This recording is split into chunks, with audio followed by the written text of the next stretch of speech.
My name is Elise Williams. I'm 27 years old, and I learned a long time ago that silence can be sharper than any insult. The phone was still warm against my ear when his laughter echoed through me like broken glass. "You're too poor for our engagement party," my sister's fiancé sneered, pausing as if to let the humiliation settle. "Stay home. We don't want embarrassment." On the other end, I could hear her faint giggle, soft and proud, like she had finally picked a side. I didn't argue, didn't beg. I just smiled into the receiver and whispered, "If that's what you want." Then I hung up. The apartment felt smaller after that. The hum of the refrigerator sounded louder, mocking almost. I sat there at my kitchen table, tracing circles on the wood, remembering every time I had covered her share of rent when she was younger. Every time I'd sold my own clothes so she could buy a new dress. But apparently my presence was now a stain. That night, as the sky pressed heavy and dark against my window, my phone buzzed again. This time it wasn't her. It was the manager of the country club. A crisp voice, rehearsed and polite. "Ms. Williams, just confirming. You've canceled the event for the 15th. We'll issue the refund tomorrow." For a second I didn't breathe. Then the corners of my mouth curved. Slowly, quietly, because what he didn't know, and what my sister had forgotten, was that the Williams name wasn't hers to flaunt yet. That club, the ballroom she had boasted about for months, the one she paraded in front of our relatives, it wasn't rented under her name. It was mine. Silence had always been my revenge. Tonight, it was also my signature. I leaned back, watching the ceiling fan spin in lazy circles above me, and let the realization sink in. Tomorrow, she would walk into a dream she thought was hers, only to find it gone. No lights, no music, no fairy tale, just absence. And the best part, she had delivered the insult herself, with a proud little smile, never imagining the ground she stood on belonged to me. I didn't need to lift a finger, just a phone call, a name, and the truth she overlooked. Tell me, have you ever had family cross your boundaries and laugh while doing it? Let me know in the comments. As for me, I sat in the dark, hands folded, waiting. Because some ruins don't need fire. They collapse under their own weight. And hers was about to. Morning sunlight spilled into my apartment, but it felt dim compared to the fire running through my veins. I sipped my coffee slowly, letting the bitter taste remind me that sweetness was optional. By noon, my phone began buzzing, texts from cousins, an aunt, even my mother. "Is it true? The club said the party is canceled. Elise, what's going on? Your sister is hysterical." I didn't answer. Instead, I opened my laptop and scrolled through the country club's website. The grand ballroom, with its white columns and chandeliers, stared back at me from the screen. For years, I'd saved quietly, taking extra shifts, denying myself little luxuries, until ownership of that venue became mine. A strange, poetic purchase, considering no one in my family had ever believed in me enough to think I could own anything. They thought I was fragile, poor, disposable. Now they were locked outside my walls. At 3 in the afternoon, my sister finally called. I let it ring twice before answering. "Elise." Her voice cracked, half fury, half panic. "Why would you cancel our engagement party? Do you realize what you've done?" Her fiancé's voice bled through in the background, sharp, commanding. "Tell her to fix it. Tell her now." I stayed quiet for a long moment. The silence made her tremble. Finally, I asked, "Do you still think I'm too poor to show up?" There was a pause so deep I could hear her breathing, ragged like she'd been running. That was him, Elise. You know how he jokes. Her voice was suddenly sweet, desperate. "You can't ruin this for me." But I wasn't the one ruining it. They had built their castle out of borrowed bricks, and I had simply taken mine back. "You wanted me gone," I said softly, my tone even. "So I left. That's all."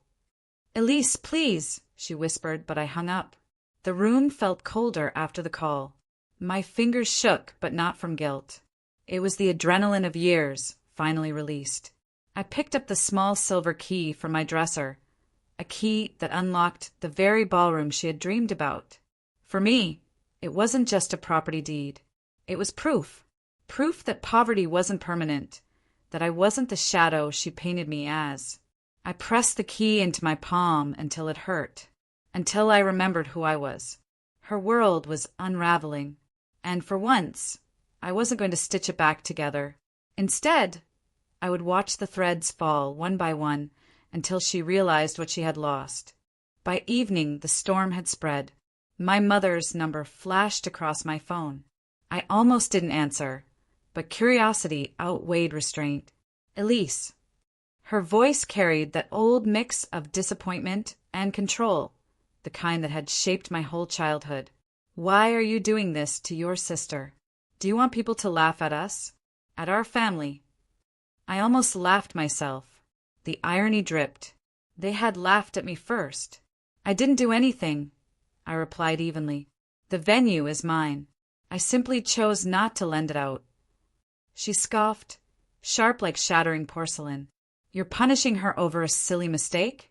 She was nervous, that's all. Do you know how important this party is for her future? Her future. Always her.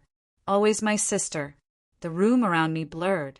The ticking clock on the wall felt louder, each second slicing through the air. I wanted to scream that my future had never been their concern, that my sacrifices had been invisible until they were convenient. But I didn't scream. Silence was still louder. I'm not punishing her, I said finally. I'm protecting myself. That silence stretched long enough for me to hear my mother's breath hitch. Then her voice hardened. You've always been selfish, Elise. Maybe that's why you're alone. It stung, but only briefly. Wounds don't bleed the same way when scar tissue has already formed. After she hung up, I sat at my desk and opened the old photo box I hadn't touched in years. Polaroids spilled out, birthdays, graduations, dinners where I was always holding the cake or standing at the edge, half in shadow. My sister front and center glowing. Always glowing, but tucked beneath them was one picture I kept, her in a borrowed prom dress, smiling so wide it hurt to look at, a dress I had bought by pawning my grandmother's bracelet. She never thanked me. I stared at that photo until the edges curled in my palm. Then I slid it beneath the silver key on my dresser, a new kind of emblem. The photo a reminder of who she was, the key a reminder of who I had become. Later that night, another call came, this time from my aunt. Her voice was softer, apologetic. Elise, I know they've hurt you, but you've built something strong. Don't let bitterness take it away from you. For a moment, I almost listened. Almost. But then I pictured my sister's smug smile when she told me to stay home, as if I were dirt beneath her shoes. And I knew I wasn't bitter. I was precise. Revenge wasn't anger. It was clarity. The next morning, I woke to a string of voicemails. My sister's voice cracked in every one of them, ranging from fury to begging. You can't do this to me. Please, Elise, I'll make it up to you. He's furious. He's threatening to call off the engagement if we don't fix this. I sat on the edge of my bed, phone in hand, listening with a strange detachment. She sounded like a stranger, not the girl I had once shared a room with, whispered secrets to in the dark. Braided hair for before school. Was this what family had become? Transactions and leverage, traded like currency? The city outside buzzed, but my apartment remained still, almost reverent. I stood, walked to my dresser, and lifted the key again. Its weight steadied me. The metal was cool, unyielding, nothing like my sister's fleeting promises. By noon, she showed up in person. Her knock was frantic, uneven, as if she feared the door itself might betray her. When I opened it, she stumbled in, eyes red, makeup smeared. "Elise, please," she whispered, her hands reaching for mine, but I stepped back. I studied her for a long moment. This wasn't the proud woman who had laughed at me days ago. This was someone cornered. You canceled it, she said, voice breaking. Why? After everything I've done for you. The words nearly knocked the air out of me. I almost asked her, everything you've done? But instead, I tilted my head and let the silence speak. Her fiancé wasn't with her, I noticed. Maybe he was already considering an escape. I can't lose this, Elise. You don't understand, she begged.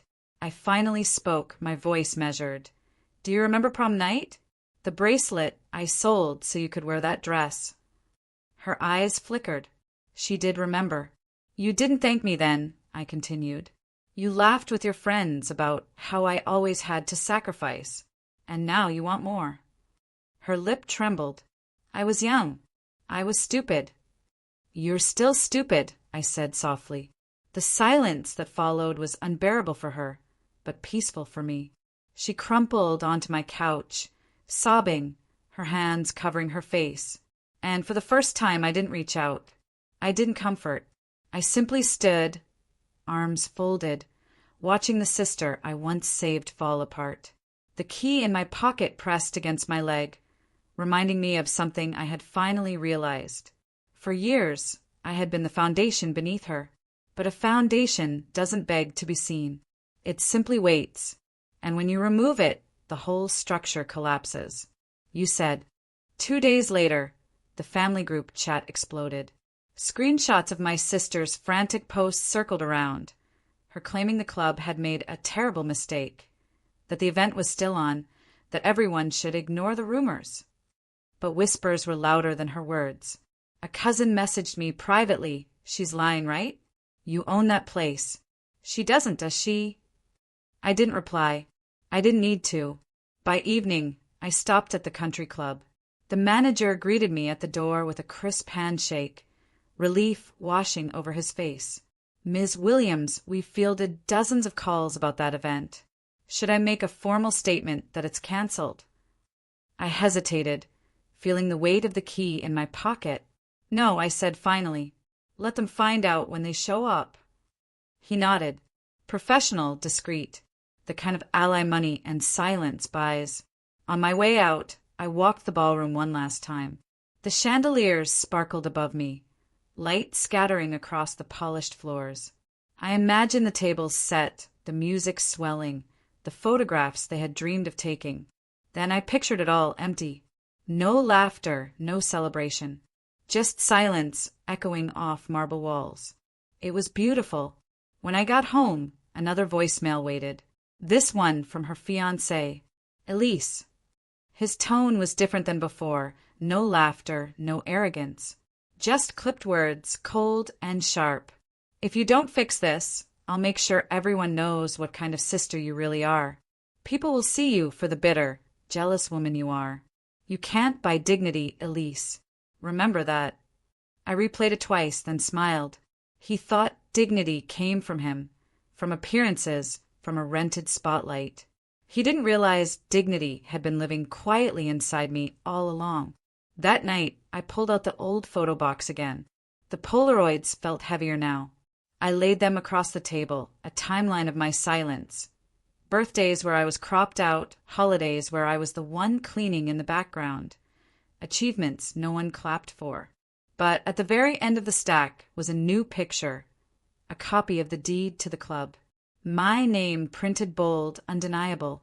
I set the silver key on top of it, and beside that, I placed my sister's prom photo, the one she owed me for. The contrast was striking. Her smile frozen in borrowed joy, my name carved in permanence. For years, she believed I had nothing. Tonight, I saw it clearly. She had only ever borrowed her shine. And now the bill was due. You said. The day of the engagement party arrived like a held breath. I didn't go near the club. I didn't need to. My silence had already been planted, and I knew it would bloom at just the right moment. Instead, I sat by my window with a cup of tea, the city's hum below me. The silver key rested on my table, gleaming under the morning light. A relic of power, but also of choice. Around 5 in the evening, the first message came through. Elise, what's happening? We're at the club and the doors are locked. Then another. The place is empty. Did they change the time? And then a flood. Pictures of guests standing outside, dressed in gowns and suits, confusion painted across their faces. A line of cars in the lot, engines idling with nowhere to go. And finally, a video. My sister, in her white cocktail dress, screaming at the staff in the lobby, while her fiancé stood red-faced beside her. Her voice cracked hysterical as she shouted, "Call Elise!" She did this. She ruined everything. The clip spread through family group chats like wildfire. Cousins, aunts, even distant relatives I hadn't spoken to in years. No one was laughing now. My phone buzzed nonstop, but I didn't pick up. Instead, I set the phone down and closed my eyes. I could almost hear the silence inside that ballroom, echoing hollow, a silence that belonged to me. Hours later, when the night had dissolved into damage control, my sister called one last time. Her voice was hoarse, her pride shredded. "Elise," she whispered, broken. "Please, you've proved your point, but you don't understand. He's gone." He said I humiliated him. He walked out. I swallowed slowly, my throat tight. For a moment, the old instinct flickered, the part of me that wanted to reach out, to mend. But then I remembered. Every time I had lifted her, she had climbed on my back only to push me down. "Then maybe," I said quietly, "you'll finally understand how it feels to be left behind." She sobbed, raw and unrestrained. "I hate you," she choked. And then the line went dead. The room was silent again, except for the ticking clock. I traced the key with my fingertips, then slid it back into the drawer. Because tonight, silence wasn't just revenge. It was justice. The fallout was immediate, brutal. By morning, screenshots of the ruined engagement had hit social media. Relatives posting passive-aggressive comments. Distant acquaintances sharing whispers. "Did you hear? The club canceled." She cried in front of everyone. For once, my name wasn't the one being pitted. Hers was. My aunt called again, her tone almost conspiratorial. "Elise, people are starting to say she treated you badly. That maybe you had your reasons. You don't need to explain anything. Just stay quiet. Let them talk." I smiled faintly. Silence had always been my language. Now it was speaking for me louder than words ever could. By noon, my mother showed up at my apartment. No warning, no call. Just her sharp knock rattling my door. When I opened it, she stood there, lips tight, eyes cold. Behind her anger was something else, fear. "You've shamed this family," she said, stepping inside as if she still owned the air I breathed. "Do you realize the damage you've caused? People are asking questions. They're saying your sister was cruel. Do you want that rumor to define her forever?" I let the words hang in the air, heavy. Then I asked, "Did you ever worry about the rumors that defined me?" Her jaw tightened. She didn't answer. "You let them call me weak. Poor. A burden." My voice was steady, but underneath, a storm brewed. "You never corrected them. You let my sister shine at my expense. And now that the truth has arrived, suddenly reputation matters." She flinched, but recovered quickly. "You've always been too sensitive." I almost laughed. Sensitive? No. Careful. Precise. A glass shard doesn't scream when it cuts. It just draws blood. I walked to the dresser, pulled out the silver key, and held it between us. "This isn't about a party. This is about everything you all pretended not to see. This key, my name, is proof that I was never who you said I was." Her eyes narrowed, but I saw the flicker of realization there. She couldn't erase this, couldn't dismiss it. My ownership was undeniable. She left without another word. The slam of the door was softer than I expected, almost tired. That night, I sat alone in my apartment, the city lights flickering outside my window. For the first time, I didn't feel like an outsider in my own story. My sister's laughter had once cut me down. Now her silence, the absence of her voice, was my vindication. But one thing still lingered, the photo under the key. Her smile, frozen in a dress I bought her. It wasn't finished yet. Not until I gave that picture back on my own terms. I didn't wait long.